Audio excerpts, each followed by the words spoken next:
Muy bien. Padre, gracias por esta oportunidad. Gracias, Señor, porque me da la oportunidad de poder conectarme con un grupo de personas que estoy seguro que van a salir más que bendecidos en esta preciosa noche. Muy bien.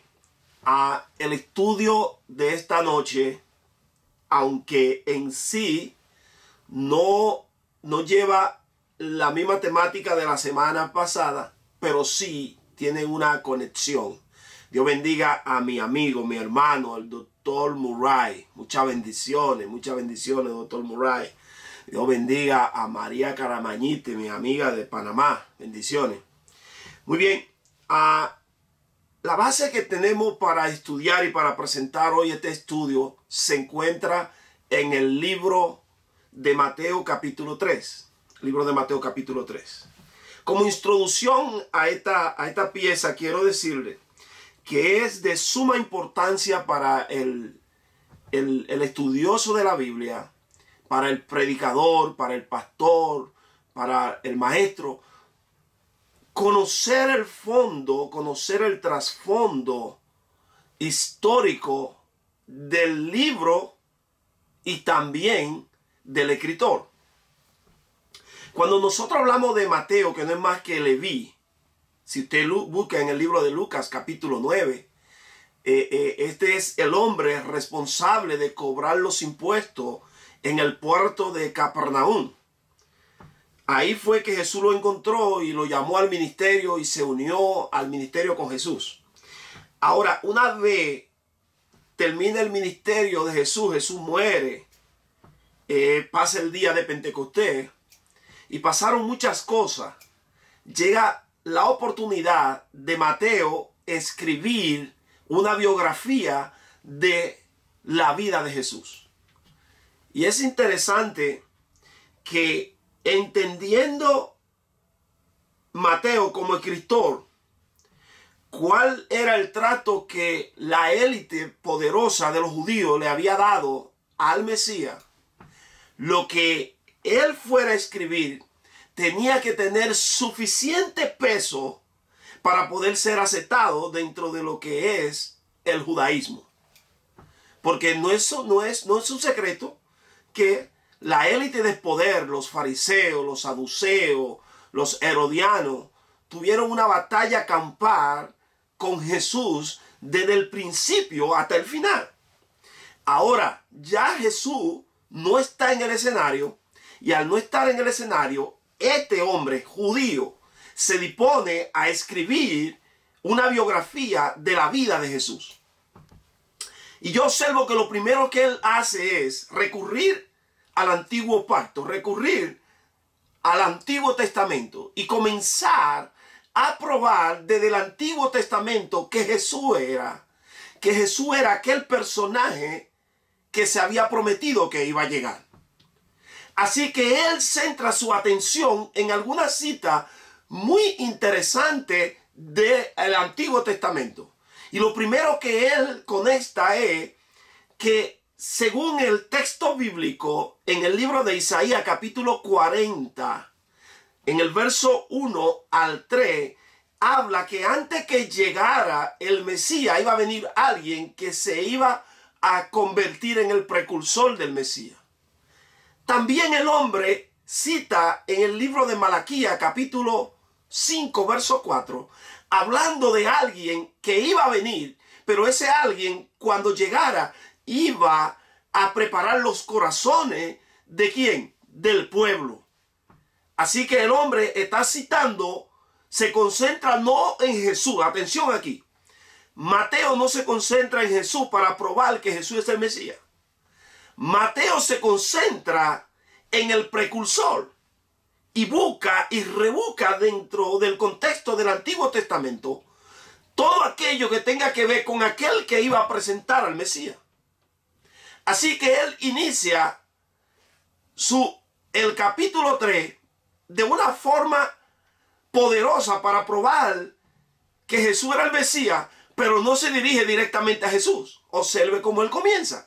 Dice el capítulo 3, en el verso 1, dice, en aquellos días vino Juan el Bautista predicando en el desierto de Judea. O sea, el hombre interesado en Mateo en este momento no es Jesús. Porque Mateo dice, si yo le pruebo a ellos, si yo le pruebo que Juan el Bautista o que el precursor apareció o hizo lo que tenía que hacer, ellos les será más fácil comprender ¿a quién? Al Mesías. Así que él comienza presentando ¿qué? Presentando una biografía ¿de quién? Del precursor. Y dice que en el verso 2, dice, y diciendo arrepentido porque el reino de los cielos se ha acercado. Y aquí viene cuando él cita el Antiguo Testamento. Dice el verso 3, pues este es aquel del quien habló el profeta Isaías. Esta cita está en Isaías capítulo 40.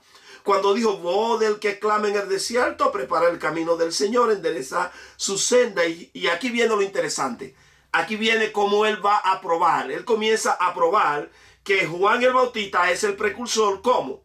Usando toda la cita del Antiguo Testamento. Ya citó al libro de Isaías. Ahora pasa en el verso 4, dice, y Juan estaba vestido de pelo de camello. Ahora, no es un secreto que en todos los lugares del Antiguo Testamento el profeta Elías es señalado como el precursor del Mesías. El profeta Elías. Y mire qué interesante. Como ya las profecías hablan de que Elías tenía que venir primero, él está ahora conectando a Juan el Bautista con Elías. Y lo primero que presenta dice, Juan estaba vestido de pelo de camello. Bueno, esa era una de las vestimentas que usaba ¿quién? Que usaba el profeta Elías.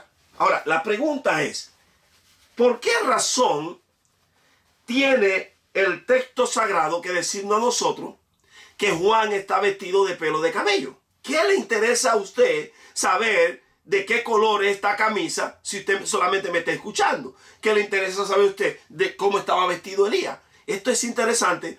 ¿Por qué? Porque ya la Biblia había señalado de qué forma estaba vestido Elías. Entonces, él está conectando a Juan el Bautista con Elías y dice que Juan estaba vestido de pelo de camello. Ahora, es interesante observar esto, que dice también, y tenía un cinto de cuero alrededor de su lomo. Si usted va a Segunda de Reyes, usted va a encontrar que esa es la descripción de Elías.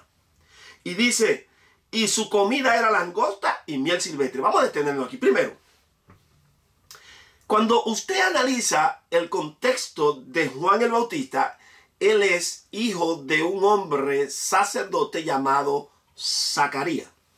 Su madre se llama Elizabeth.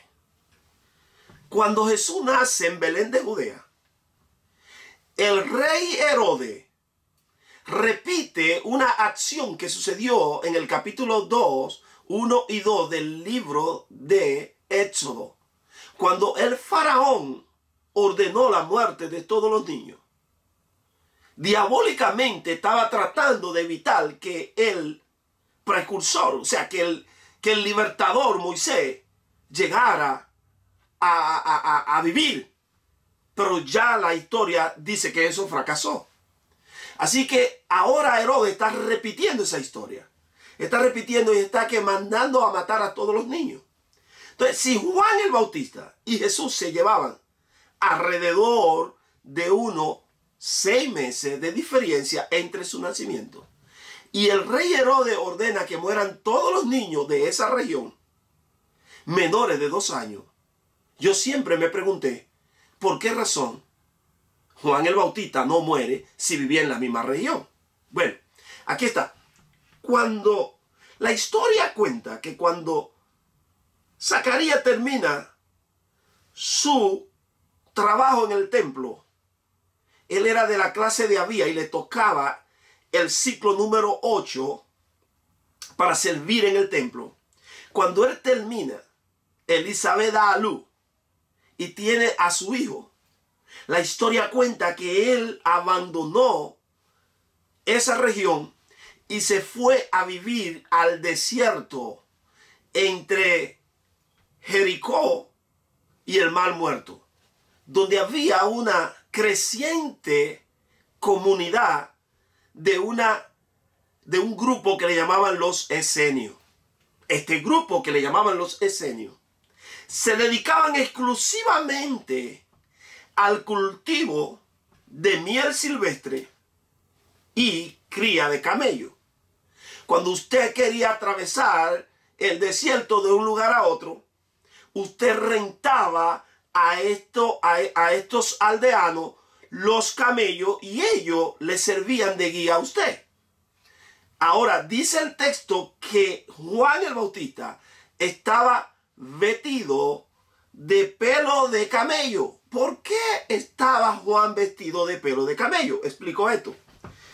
Dentro del contexto de los aldeanos de los esenios, para usted ser guía de camello o guías turísticos, llámele como usted le llame, o para hacer excursiones, usted necesitaba tener un traje similar al que los camellos usaban por dos razones. La primera era que los camellos, o en este tiempo todavía los camellos, siguen a una persona que se identifica con su forma o con su pelaje de ellos.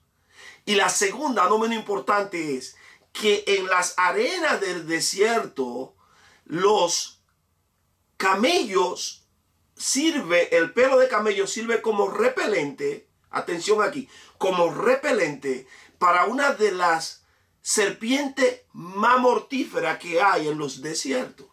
Indicando que el pelo de camello, ese blindaje que ellos usaban, les servía para protegerse del frío y también para protegerse de las serpientes. Así que ya tenemos por qué el hombre usaba pelo de camello. Hay otras explicaciones por ahí que no la voy a dar, pero yo tengo aquí, para aquellas personas que son amantes de la lectura, este librito es el Evangelio, la enseñanza de los esenios. Te puede ayudar mucho a comprender esta información que yo estoy dando. Mira, tú lo puedes conseguir en Amazon.com. Amén. Ok. Ahora, también el texto sagrado dice que Juan el Bautista tenía una forma de alimentarse. Es interesante que dice que su comida era langosta y miel silvestre. Aquí está. Aquí está la langosta y aquí está la miel silvestre que mi maestro me enseñaron en escuela bíblica. Pero ¿qué cosa? Que una vez estudio la cultura del pueblo de Israel y específicamente de los esenios, encuentro que la langosta no es lo que me enseñaron, ni la miel silvestre tampoco. Sérvela. Eso es miel silvestre. Y estas son la langosta. Interesante. La pregunta es, ¿por qué razón Juan el Bautista se alimentaba de esto? Observe con atención. La miel silvestre, que no es más que las palmeras, observe en el capítulo 34 del libro de Deuteronomio, donde dice que Dios les pidió a Moisés que subiera a la cumbre del monte Nebo, y dice, y le mostró toda la ciudad de la palmera, desde Jericó hasta Dan. Está hablando de eso, dentro de lo que es la frontera de Jordania, la ribera del Mar Muerto y la ciudad de Jericó, hay lo que se llama una terrible plantación de palma, de la palmera. La palmera es el dátil. Y el dátil es lo que se llama miel silvestre. No tiene nada que ver con la abeja, no tiene nada que ver con el panal. Miel silvestre es en hebreo. Y eso no está diciendo que los judíos no consumen miel de abeja. No, ellos consumen miel de abeja. Pero de la miel silvestre que se está refiriendo el texto es al dátiles. Y esto usted lo puede comprar en todos los supermercados kosher que hay en la ciudad donde usted vive. Usted lo puede conseguir.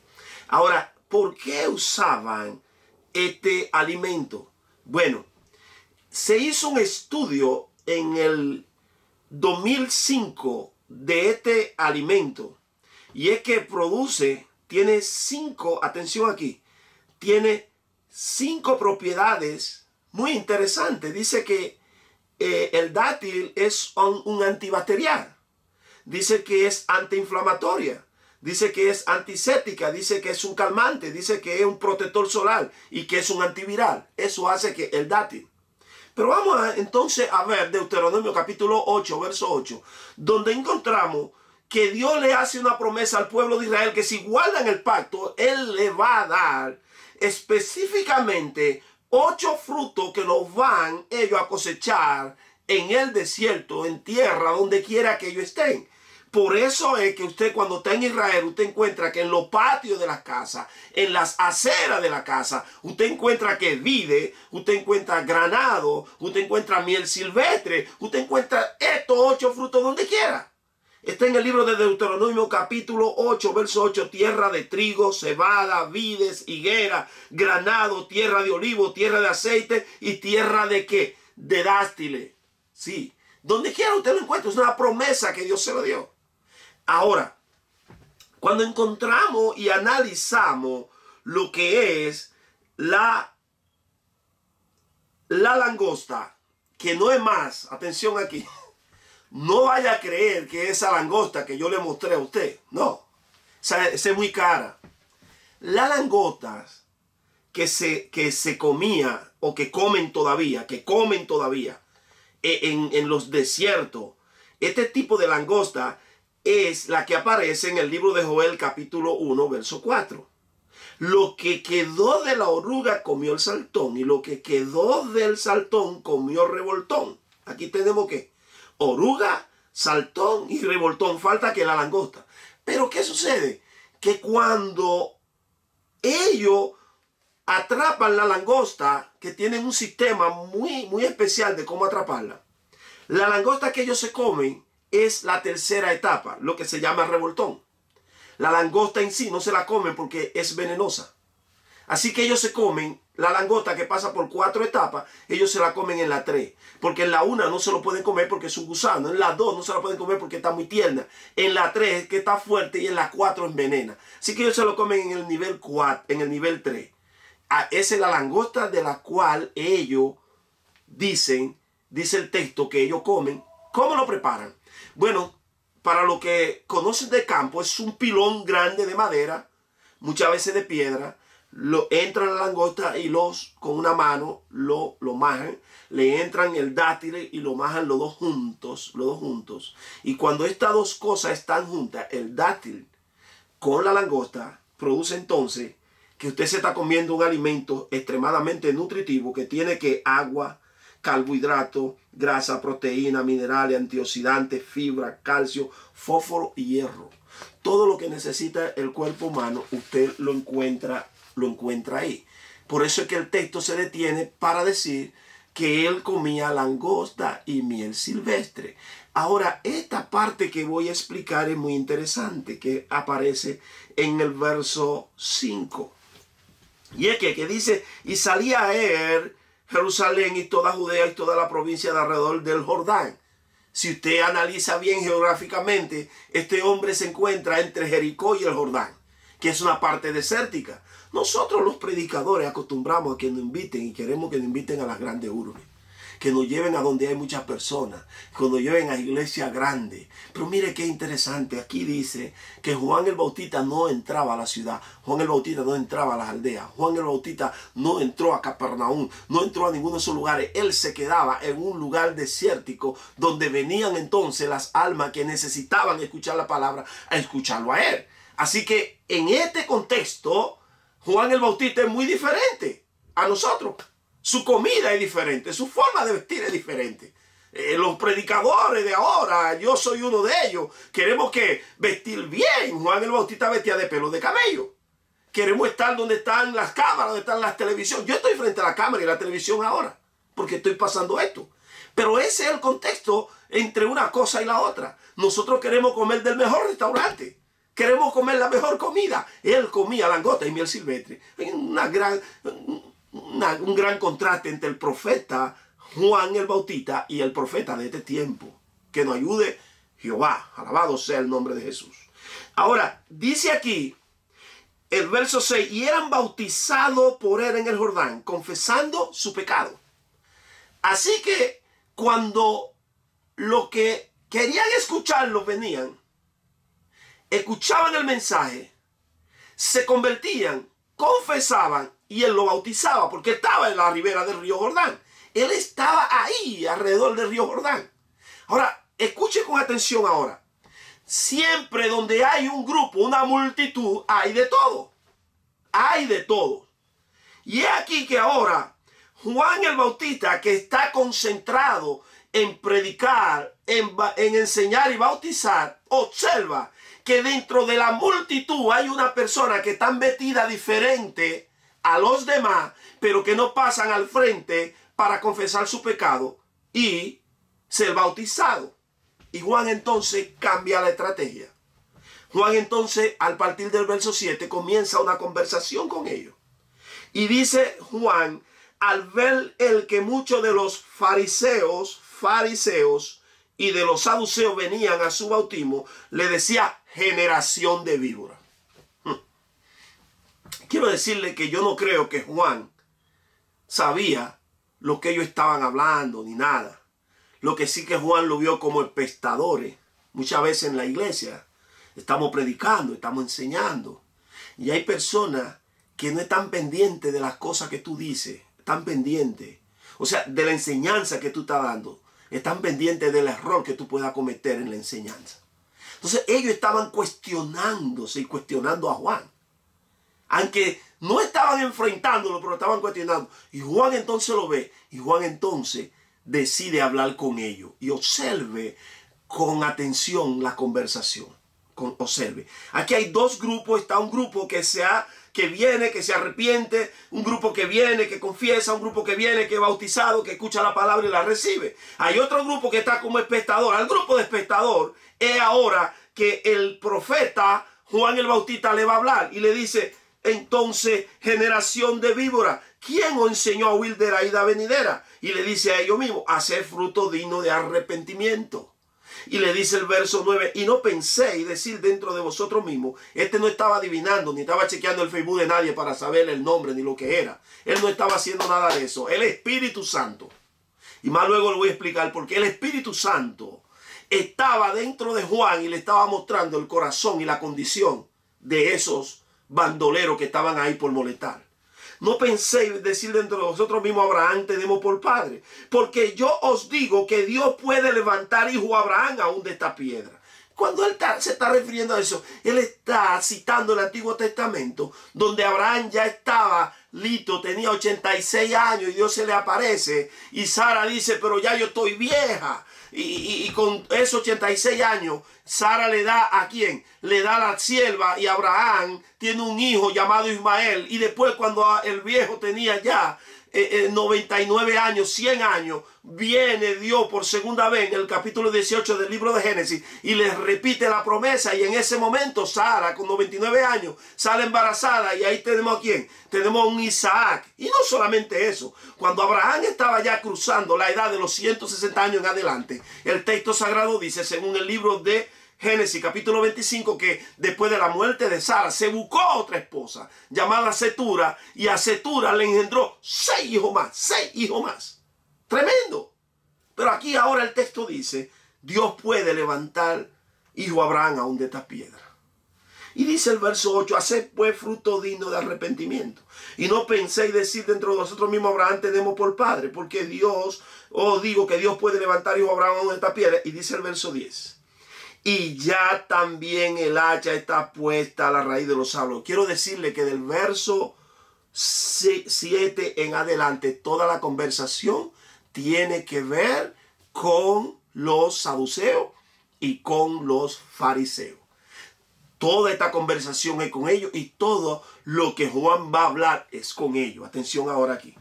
Dice el verso 10, y ya también el hacha está puesta a la raíz de los árboles. Por tanto, todo árbol que no da buen fruto es cortado y echado en el fuego. Y le dice Juan a este grupo, atención, le dice a este grupo, estaban todos unidos, y le dice Juan, yo a la verdad os bautizo en agua para arrepentimiento. Eso es lo que Juan le dice. Yo a la verdad tengo el poder para bautizar en agua al que se arrepiente. Pero detrás de mí viene otro, el cual es más poderoso que yo. Él tiene el poder de bautizarlo con el Espíritu Santo. ¿De dónde saca Juan esto? ¿De dónde saca Juan el Bautista un bautismo con el Espíritu Santo? Usted nunca se ha hecho esta pregunta. ¿De dónde y cómo es que sale Juan el Bautista ahora hablando, atención aquí, hablando de un bautismo en el Espíritu Santo? Cuando eso todavía en ese momento del tiempo no era una doctrina, no se hablaba de eso. Pero él dice ahora, yo tengo el poder para bautizar a los que se arrepienten en agua, pero el que viene tras mí es tan poderoso como yo, es más poderoso que yo. Él lo bautizará en Espíritu Santo. Y agrega una Y, atención aquí, Y, y fuego. Lo que Juan el Bautista está diciendo es que Jesús, el poderoso, tiene el poder de bautizar a lo del verso 5 y 6 que se arrepienten, que confiesan su pecado y que Juan está bautizando en agua, que tiene el poder de bautizarlo con el Espíritu Santo. Pero como él está hablando con fariseos y saduceos y todo lo feo, él entonces le dice, y fuego. Este fuego que a usted se lo enseñaron, que me lo enseñaron a mí, doctor Murray, esto me lo enseñaron a mí, que este es el bautismo con el Espíritu Santo en fuego. Te tengo noticia. Ningún cristiano evangélico lavado por la sangre de Cristo, sellado por el Espíritu Santo, va a ser bautizado en el fuego. Este fuego del cual habla Juan el Bautista es un fuego de juicio para quemar a los hombres impíos que no se arrepienten. No tiene nada que ver que yo siento un fuego que me está quemando. Sí, tú sientes un fuego que te está quemando, pero no es un fuego literal. Este fuego del cual está hablando ahora mismo aquí el profeta Juan el Bautista es un fuego literal. Literal. Observe con atención lo que dice el verso 12. Dice el verso 12, su aventador está en su mano, limpiará su era y recogerá su trigo en el granero y quemará la paja en el fuego que nunca se apaga. Fuego que nunca se apaga. No se está refiriendo a ningún fuego emocional, a ningún fuego, de lengua de fuego que cayeron sobre ti. No. Está hablando de un juicio. En el capítulo 25, verso 41 del libro de Mateo, te está hablando de ese juicio. En el capítulo 20, en el verso 11 al 15 del libro de Revelaciones, Apocalipsis, te está hablando también de ese mismo juicio. ¿De qué? Juicio en el cual van a perecer los hombres que no se arrepienten. No tiene nada que ver con ningún fuego. El Espíritu Santo no bautiza a ningún cristiano en fuego. El fuego es para los hombres que se pierden. El fuego es para el que no se arrepiente. El fuego es para aquel que no acepta el Evangelio de Jesús. No tiene nada que ver contigo. No tiene nada que ver contigo. Ahora, ¿qué sucede aquí? ¿Qué sucede? Juan anuncia en el verso, él anuncia en el verso 11 que hay uno que viene detrás de él. Pero ese que viene detrás de él llega en ese momento. Cuando él está hablando, cuando él está dando esta explicación, llega el Cordero de Dios. ¿Llega quién? Llega Jesús de Nazaret.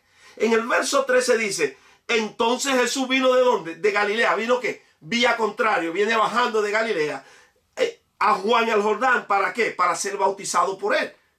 Jesús ser bautizado por Juan.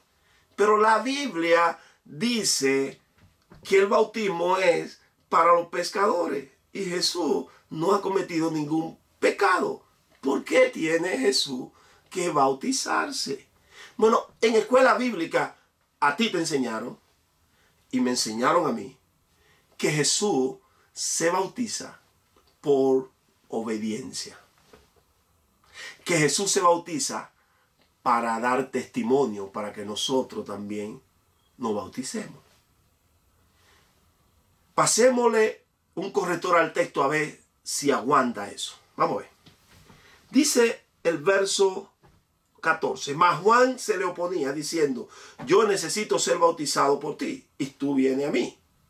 Pero Jesús le respondió: deja ahora, porque así conviene que cumplamos toda justicia.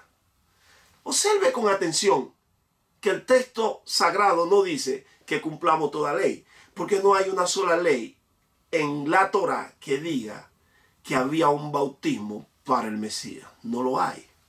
Al no haber esa sola ley, Jesús no se está refiriendo a ley. Jesús dice que se cumpla toda justicia. ¿Y qué es la justicia?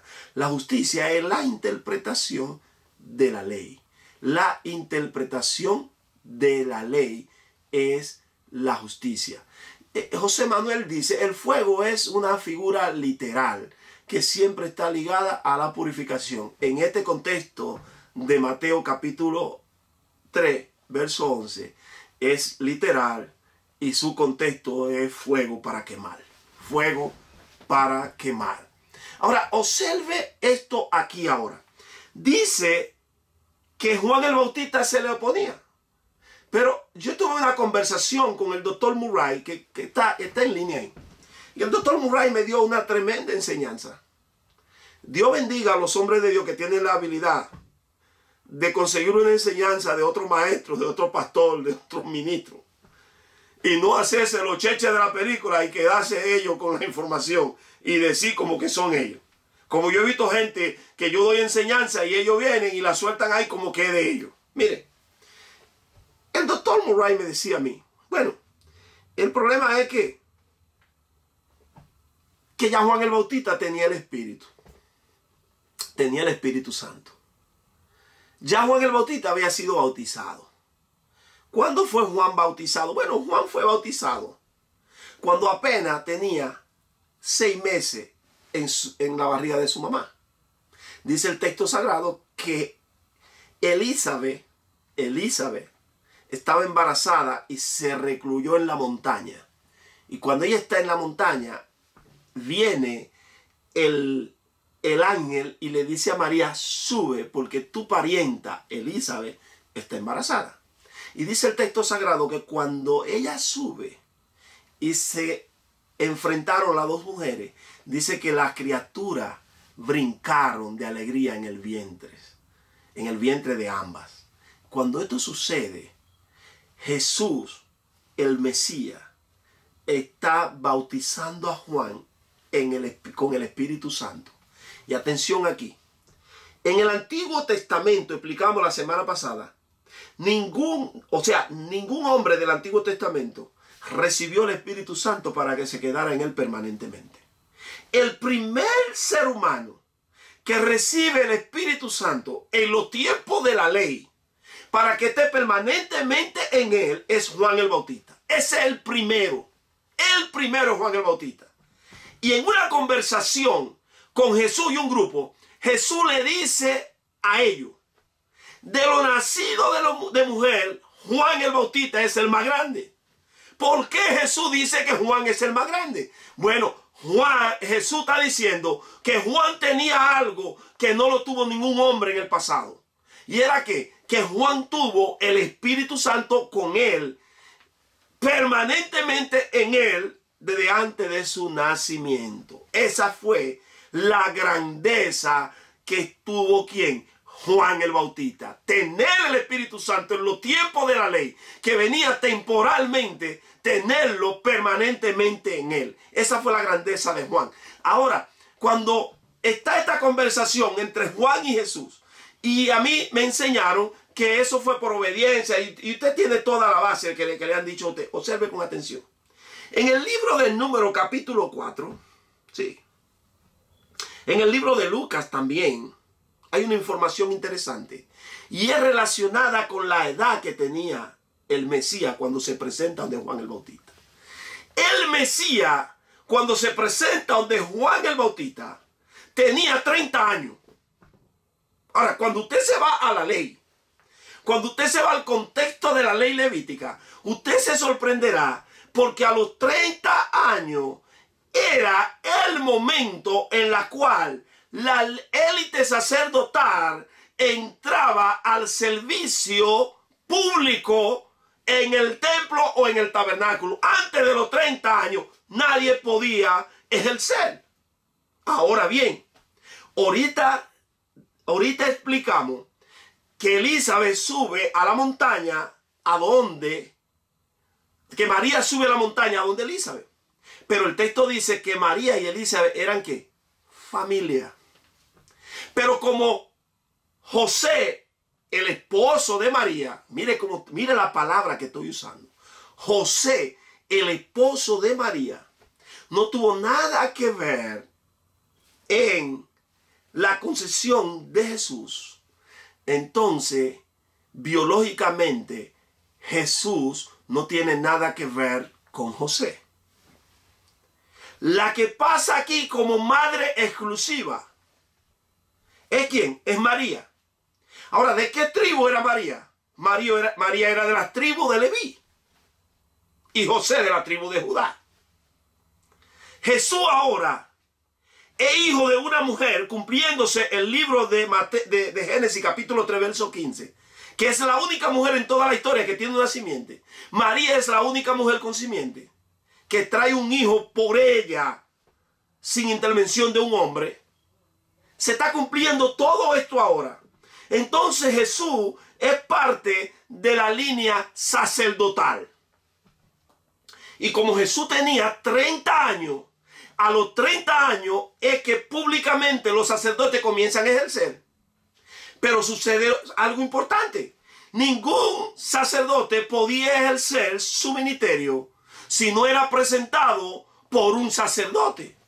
Siendo Juan el Bautista hijo de Zacarías, el sacerdocio de Zacarías le corresponde a Juan el Bautista. Juan el Bautista, en su calidad de sacerdote, ahora está frente a ¿quién? Está frente a Jesús, que es también de la línea sacerdotal, y viene y públicamente hace la ceremonia en la cual el sacerdote podía comenzar a ejercer su trabajo públicamente en el templo y en la ciudad.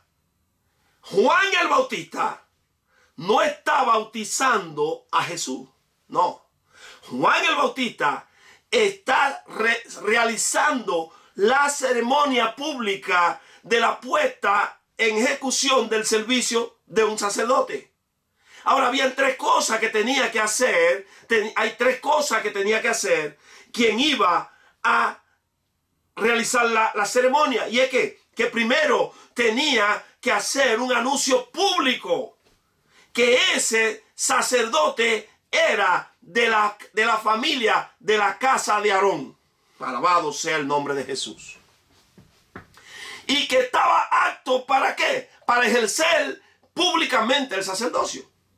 En el libro de Levítico capítulo 8, en el verso 5, dice que había que anunciarlo. En el verso 6 dice que había que bañarlo. Y Juan el Bautista está en el río Jordán bañando a Jesús. Pero hay otra cosa interesante, que en el verso 12 del mismo capítulo 8 dice que había que ungirlo con aceite.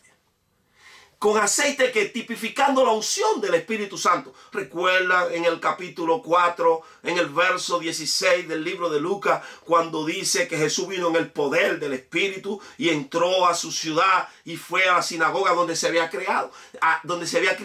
Jesús está saliendo del desierto y está iniciando su ministerio público ante todo el mundo. Entonces, cuando Juan el Bautista sumerge a Jesús y Jesús sale, dice el texto sagrado que el cielo se abrió y el Espíritu Santo descendió en forma de paloma y posó sobre Jesús y se quedó con Jesús permanentemente, para siempre. No estaba bautizando a Jesús porque Jesús no tenía pecado. El bautismo en agua nace con Juan el Bautista. Hello. El bautismo para arrepentimiento nace con Juan el Bautista.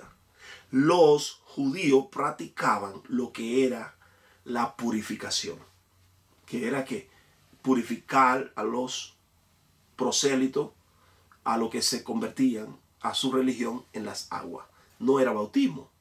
Ahora, entendiendo esto, usted tiene que estar dándole mente ahora a esto.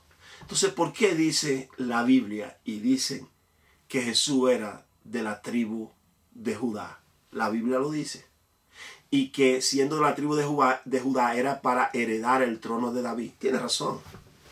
Tiene razón, porque dentro del contexto judío, cuando un hombre aceptaba a alguien como su hijo, tenía el derecho de heredar igual que los demás hijos.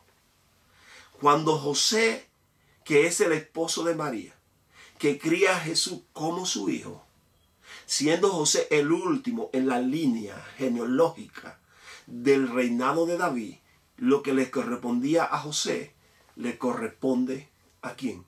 A Jesús. Entonces Jesús ahora tiene dos cosas. La primera, Jesús es sacerdote por la casa de Aarón. Jesús es rey por la casa de David. Dentro del contexto de la ley, no se puede ser rey y sacerdote. Los reyes tenían su espacio y los sacerdotes tenían su espacio. Pero el texto sagrado dice en el libro de los Hebreos que el sacerdocio de Jesús no es según el de la ley. Dice que es conforme al sacerdocio de Melquisedec. Y Melquisedec es antes de la ley. Melquisedec es antes de la formación del pueblo de Dios. Siendo que Melquisedec es antes, encontramos en Melquisedec que era que rey y sacerdote de la misma ciudad donde Jesús va a ser rey y sacerdote. Melquisedec era el rey y el sacerdote de la ciudad de Salem. Así que Jesús ahora es conforme al orden de Melquisedec, no conforme al orden levítico. Que el orden levítico les prohibía ciertas cosas a los sacerdotes, más dentro del contexto de lo que es el sacerdocio de Melquisedec, podía ejercer tanto el reinado como el sacerdocio a la misma vez, todo unido. Lo que se le prohibía en la ley a los sacerdotes de la casa de Aarón, a ellos no se le prohibía. ¿Quién era Jesús?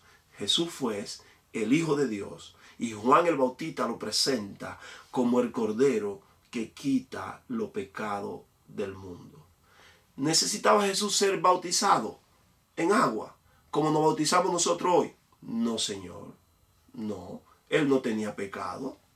¿Qué estaba pasando en el río Jordán en ese día cuando Jesús cumplía 30 años? Bueno, Juan el Bautista, como sacerdote, investido como sacerdote, estaba celebrando una ceremonia de la puesta en ejecución del sacerdocio de Jesús. Siendo esto así, entonces nosotros tenemos que concluir diciendo que nos enseñaron algunas cosas que tienen que ser reformadas dentro de la iglesia. Hay muchas cosas que necesitan ser verificadas. ¿Por qué? No es que nosotros tenemos la mejor información. Yo no creo que tengo verdades absolutas. Lo que yo creo es que yo tengo la habilidad de sentarme a investigar uno por uno los puntos de cualquier doctrina para yo estar consciente yo que lo que me enseñaron y lo que yo estoy practicando está acorde con la palabra de Dios. Y esta parte te invito a ti que lo hagas. No crea en nada de lo que yo he dicho aquí. Ve el video, ve a la Biblia, ve a la cultura y ve a la costumbre y verifica que esas palabras están acorde con lo que yo he dicho. Y si no lo están, entonces tú deséchalo. Deséchalo, lo puedes poner a un lado. Y vuelvo y repito, no creo yo, Rafael Polanco, que tengo la verdad absoluta. No. Te cometo errores como tú, como yo, todos cometemos errores. Pero yo trato de que mi enseñanza sea lo más apegado a la palabra de Dios. Te recomiendo que por favor te compre este librito. Es el libro de Mateo, bien pequeñito, por más lucado. Si puedes comprarte este libro, La enseñanza de los esenios, te va a ser de bendición en este estudio que yo acabo de dar. quiero decirle a todo mi contacto que por favor esta enseñanza la compartan en su muro, lo que crean que puede ser de bendición, para que otro pueda ser bendecido. Y la próxima semana vamos a continuar enseñando cosas interesantes de la Biblia. Tengo un espíritu de reforma. Soy un reformador. A los reformadores le llamaron hereje. No hay problema que usted me llame un hereje. Pero voy a seguir haciendo lo que Dios me mandó a hacer. Espero que le haya gustado esta parte. Dios te bendiga, Dios te guarde. Shalom, bendiciones.